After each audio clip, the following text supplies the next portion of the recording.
दोस्तों नमस्कार, मैं सत्यप्रकाश। ये वीडियो बहुत ही महत्वपूर्ण होने वाली है, इंपॉर्टेंट होने वाली है।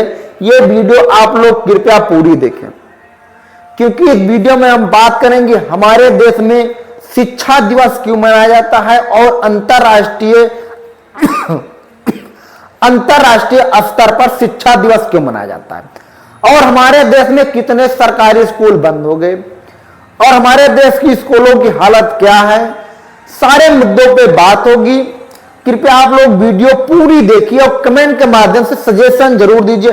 अगर कुछ चीजें गलत हो जाती हैं तो आप लोग कमेंट के माध्यम से जानकारी जरूर से जरूर दें दोस्तों। लेकिन यह वीडियो देखने से पहले जिसको शिक्षा का महत्व पता है या शिक्षा के बारे में महत्वपूर्ण अपना समझता है, जीवन में शिक्षा का उद्देश्य कुछ समझता है, वही कृपया करके ये वीडियो देखें। अन्यथा आप लोग जो भी इस वीडियो में शिक्षा का कोई महत्व ना समझते हो या जीवन में शिक्षा का कोई मतलब ना उनके लिए हो, तो कृपया करके नहीं, क्योंकि शिक्षा हमारे जीवन का एक ऐसा चिराग है।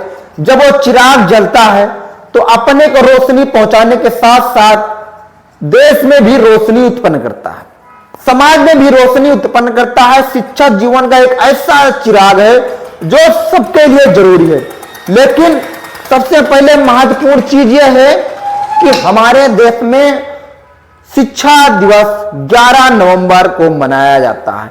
इसका सबसे पहले 2008 में मनाया गया। यह देश के सर्वप्रथम शिक्षा मंत्री रहे अब्दुल कलाम साहब को याद करते हुए मनाया जाता है। तो अब्दुल कलाम साहब हमारे देश की ऐसी धरोहर थे, ऐसी शख्सियत थे, जिसको उनको याद करते हुए शिक्षा दिवस हमारे देश में 11 नवंबर को मनाया जाता है। उनका जन्म 11 नवंबर 1988 में हुआ। तब से और देश के तमाम योगदानों में, महत्वपूर्ण कामों में अब्दुल कलाम साहब का योगदान रहा। लेकिन सर्वप्रथम 2008 में शिक्षा दिवस में उपलक्ष्य मनाया जाता है। अगर हम अंतर्राष्ट्रीय दिवस की बात करें तो 24 जनवरी को अंतर्राष्ट्रीय शिक्षा दिवस मनाया जाता है। संयुक्त राष्ट्र महासभा में शांति और विकास के लिए शिक्षा की भूमिका का जश्न मनाने के लिए 24 जनवरी को अंतर्राष्ट्रीय शिक्षा दिवस के रूप में घोषित किया गया। आप लोगों ने जो लिखा है बता रहे हैं। शिक्षा का अधिकार मानवाधिकार के सार्वभौमिक घोषणा के अनुच्छेद 26 में निहित है। यह घोषणा निःशुल्क और अनिवार्य प्राथमिकता शिक्षा की मांग करती है। 1988 में अपनाई गई बल अधिकारियों पे संधि के आगे प्रावधान किया गया। देश को उच्च शिक्षा सभी के लिए सुलभ बनाई जाए। मतलब शिक्षा का महत्व विश्व स्तर पर बढ़ावा के लिए अच्छी क्वालिटी की शिक्षा होनी चाहिए। प्राथमिकता जो प्राइमरी शिक्षा है वो फ्री होनी चाहिए सभी देशों में। इसको बल देने के लिए अंतरराष्ट्रीय स्तर पर संघ जैसे शब्द लिखे, इस स्तर पर बलपूर्वक इसको अपनाने के लिए कहा गया। लेकिन अगर हम बात करें हिंदुस्तान की, तो हिंदुस्तान की शिक्षा की हम बात की जाए तो हिंदुस्तान में 2014 से लेकर 2024 जो विश्व गुरु आए हैं, माननीय प्रधानमंत्री मोदी जी के कार्यकाल में 89,441 सरकारी स्कूल बंद हुए। आंकड़े जो हैं, जो गूगल पे आंकड़े पड़े, हमने वहां से लिया इसको। 89,441 स्कूल 2014 से 2024 के बीच में बंद हो गए। अगर हम सबसे ज्यादा बात करें तो उत्तर प्रदेश और मध्य प्रदेश में कंपटीशन चल रहा। मध्य प्रदेश में 29,410, जहां भारतीय जनता पार्टी की सरकार है, जहां डबल इंडिया की सरकार आगे पीछे टकरा रहे हैं, उसमें स्कूल बंद हो रहे हैं। और उत्तर प्रदेश में 25,126। अगर हम बात करें तो यही तो प्रदेश मिला के 25 गुना 50 54 हजार पहुंच रहे हैं। यह हमारे देश में शिक्षा का स्तर है।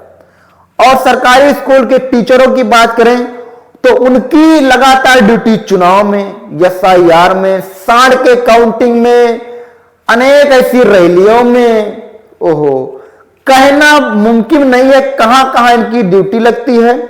इसीलिए जब इनका स्कूल भी मर्ज होता है तो कोई ग्रामीण लोग इनके सामने आके खड़े भी नहीं होते, क्योंकि ये शिक्षा का स्तर इतना नीचे गिरा दिए हैं, पढ़ाते नहीं है वगैरह वगैरह, इन पे शिकायत रहती है। अगर एक आदमी हो 8 घंटे पढ़ाएं तो हमें लगता है ग्रामीण के लोग भी इनके साथ खड़े रहे। जैसे आपने देखा संभल में अनुज चौधरी पे जिस जज साहब ने एफआईआर की बात की थी, उनका ट्रांसफर हो गया तो 48 घंटे में आंदोलन करके वकीलों के द्वारा तमाम ऐसे कर्मकांड करके दोबारा उनको नियुक्त करना पड़ा। लेकिन शिक्षा की हम बात करेंगे, इधर उधर की बात नहीं करेंगे।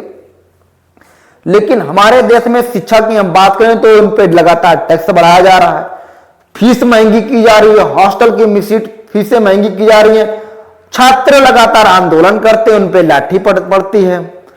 मुझे जहां तक मेरी सोच है, अगर किसी देश को तरक्की करना है तो शिक्षा बहुत ज्यादा महत्वपूर्ण है। अगर किसी परिवार को आगे बढ़ना है तो शिक्षा महत्वपूर्ण है। अगर समाज में, देश में सर्वप्रथम नागरिक बनना है, महत्वपूर्ण नागरिक बनना है, अपनी प्रजेंटी करना है, अगर आप पैसे से कमजोर भी हैं, अगर आपके पास अच्छी शिक्षा है, अच्छे तरीके से आप वक्ता हैं, तो आप अपनी प्रजेंटी कर सकते हो। शिक्षा बहुत ही महत्वपूर्ण। लोग कहते हैं शिक्षा उस श्रेणी का दूध है जो पिएगा वही दहाड़ेगा। यह बहुत ही अच्छी कहावत है। शिक्षा उस श्रेणी का दूध है जो पिएगा वही दहाड़ेगा। आप इससे कितना सहमत हैं, कमेंट के माध्यम से जानकारी जरूर दीजिए। और यह बताइए, जिस तरीके से अगर हम बात करें संयुक्त राष्ट्र महासंघ में शिक्षा को इतना महत्व दिया गया, लेकिन हमारे देश में इसका कितना पालन होता है, ये आप कमेंट के माध्यम से अपनी जानकारी जरूर दीजिए। और क्या बताइए, क्या उत्तर प्रदेश में इतने स्कूल ही बंद हुए कि और बंद हुए? उत्तर प्रदेश में 25,126 और मध्य प्रदेश में 29,410। कुल मिला के हम टोटल अगर हम बात करें देश में तो 89,441 स्कूल अभी तक सरकारी बंद किए गए या मर्ज किए एक दूसरे में, यह बात सामने आई है। आज जिस तरीके से संयुक्त राष्ट्र महासंघ की तरफ से 24 जनवरी को शिक्षा दिवस पर बल देके बनाया गया, इस विषय में मैं आपको महत्वपूर्ण जो हमको तुम्हारे पास जानकारी थी उसको हमने दिया। आप लोगों की जानकारी कैसी लगी कमेंट के माध्यम से जरूर साझा करिए। इस वीडियो में इतना ही। जय हिंद, जय भारत, जय संविधान।